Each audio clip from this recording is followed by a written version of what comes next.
payg'ambar alayhissalomga birinchi iymon keltirgan zot erkaklardan Hazrat Abu Bakr Siddiq roziyallohu taolo anhu. Ayollardan birinchi iymon keltirgan zot Hadicha bint Huvaylid. Rasulimiz sallallohu alayhi vasallamning juft xolalari Ummul Mo'minin, ya'ni mo'minlarning onasi. Yosh yoshlardan Hazrat Ali karramallohu vajha. Mana shular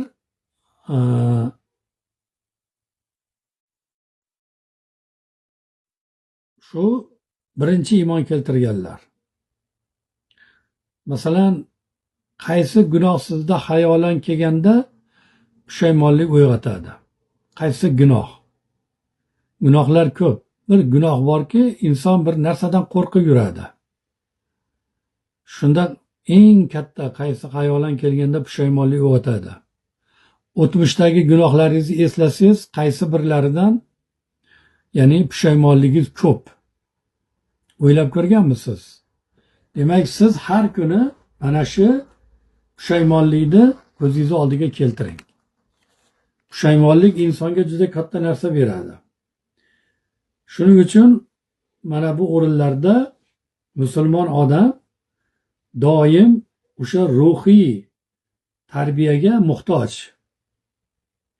Ruhiy tarbiyani chiroyli qilib borarkan, hayoti yaxshi bo'lib boraveradi.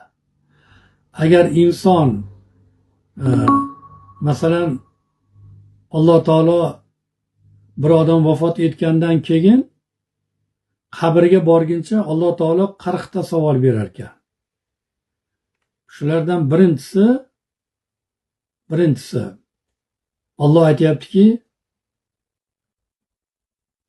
odamlarning nazari tushadigan joylaringni juda toza qilding-ku, mening nazarim tushadigan joyga e'tibor bermading. Allohning nazari qayerga tushadi?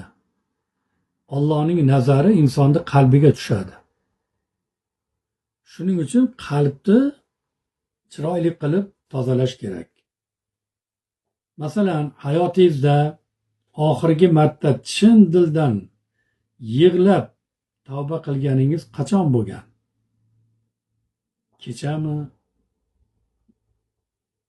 10 kun burunmi? 1 yil burunmi? Bir eslaylikda o'zimiz nafsimizni tarbiya qilib boraylikki, qachon yig'ladik? Chin dildan tavba qilib yig'lagan kunimiz bormi? Rahmat Zuhra.